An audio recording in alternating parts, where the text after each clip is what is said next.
Nothing screams of a nation content in its own skin than a big old row about a flag. After the Corbyn years, Starmer has made an attempt to wrap Labour in the cross of St George. Today, he's written to all of Labour's general election candidates to urge them to mark England's National Day tomorrow with enthusiasm and to fly the flag across the country. Labour flag humpers unite. Apart from the 1 in 8 Labour voters who believe that the cross of St George is, quoting here, racist, divisive, and should not be displayed. And if you're among that number, I wonder how far your toes have curled inside your feet at the Labour leader's suggestion that patriotism can be a force for good and that the flag should be flown across the country with pride. You see the cross of St George flying out of someone's window or on their car or whatever, and you what? You wince? You shake your head? You tut a bit? I wonder whether you think patriotism is a bit beneath you. I'd love to know what societal class those 1 in 8 would say that they were. Is it a young, middle-class thing to feel that patriotism, the cross of St George in particular, is just a bit embarrassing? It's a bit cringe. I wonder whether patriotism gives you the ick. 0345 6060 973. Labour believe there is political mileage in being flag humpers. Do you find that off-putting? Do you see it as a bit embarrassing? Hi, Tom. Tom, we keep having this debate about flags. I mean, what's the big deal? It's just a flag. We live in a free country. But it isn't. Sorry? It isn't just a flag. Well, okay, it's got some history behind it. We need to get over it.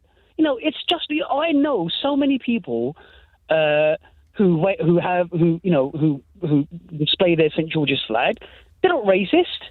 They've got nothing against me. They're the nicest people I've ever known, right? Now, every morning, if I have enough time before I set off for work, I have a latte in my mug. I have a very big mug, and wrapped around my mug is a Union Jack. Mm-hmm. I wouldn't replace my mug for anything. I wouldn't drink from anything other than my UK-wrapped mug. I love it. Why do I love it? I don't know. Maybe it makes me feel a bit British every morning, right? And there's nothing wrong with that, right? Now, my parents, they came over here from Pakistan. I remember as a kid, my mum used to wave the Pakistan flag, right? Mm-hmm. Now, I haven't been to Pakistan in a very long time, right? But I feel closer to the country I was born in, right? Now, my parents recently said to me, why do you have that flag on your mug? Why don't you have the Pakistani flag? And I just said to my parents, well, because I don't really feel that Pakistani. I feel more British. I am British. Mm-hmm. And that's why I have this mug. And I love my mug. I'm not going to change it for anything or anyone. I get the impression you really love your mug, Imran. I do. I love my mug. It's a big mug. I get a lot out of it, and it gets me going in the day. But the point that I'm just trying to make, it's just a flag. People need to get over it. And believe me, lots of ethnic minority people in this country don't care either. I think it's more the sort of white liberal sort of, commentariat that want to make an issue out of something that's not really an issue. I live in an area where I live in Essex, right? And I grew up in Essex, right? And, there's lots of white people around here. They have St. George's flags. They have British flags. They are not racist, okay? So we just need to get over it. It's just a flag, okay? I will point out one thing. You were talking about the London Mayor's hustings things going on tomorrow. Mm-hmm. Now, whenever I'm on Twitter or X and I see a post from the Mayor of London and I look at the replies, I have seen a lot of, comments, negative comments, and normally those negative comments have the sort of the St. George's or the British flag, mm-hmm. As the user, yeah. Right? Now, again, right, I don't know what that's about. That's fine, right? Again, it's just a flag. Get over it, And the more you make an issue out of something, the more the more it becomes a problem in itself. Well, I like your point about the sort of maybe it's Labour trying to reclaim or at least signal to those who aren't lefty, middle-class, metropolitan people, that's a party that they can put a cross in the box for when the time comes. Imran, interesting call, thank you. You mentioned the mayoral hustings. I'll say again, Get your questions in now, lbc.co.uk/questions, to do that before the show starts, 5 o'clock tomorrow evening. Ruth's a new caller in Solihull. Hi, Ruth. Hi, Tom. I would start by saying that I'm British. I'm an ethnic minority, but I love being British and I love living in England. However, my experience as a child growing up was very different.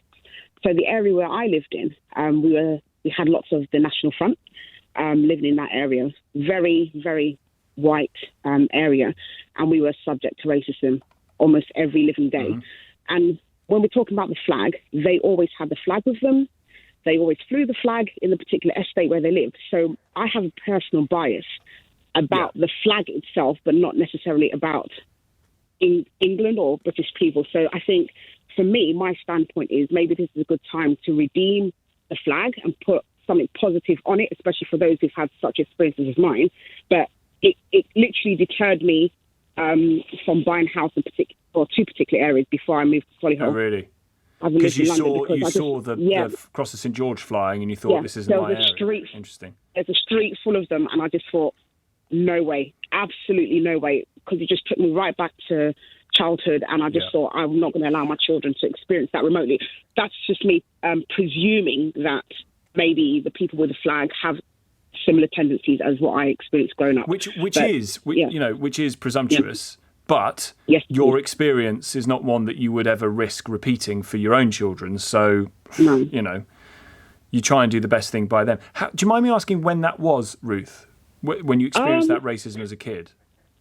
So, probably the first 15 years of my life. So I'm talking about 15, 18 years ago, right. Living in West London. The NS were all over, like, plastered. Do you think it's changed? Do you think that racism has disappeared to an extent? Yeah, especially in that area. Before I left to move to where I live now, I could walk in the middle of the night and there'll be no issue. It changed rapidly when that area was revamped.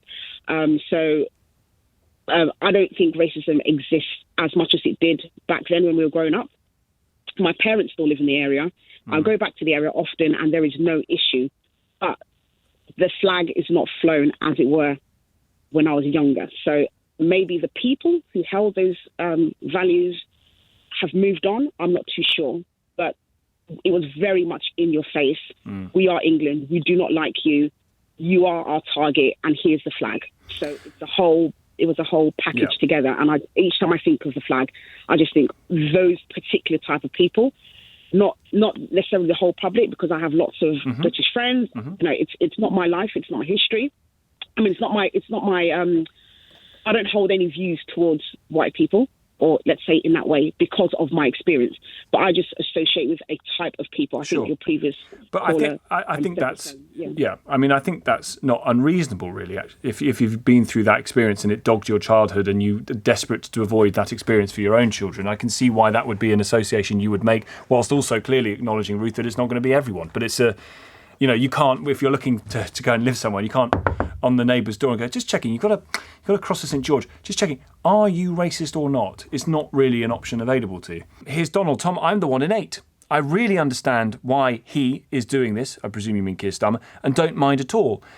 He's trying to get the red wall types inside Labour. Fine by me, says Donald.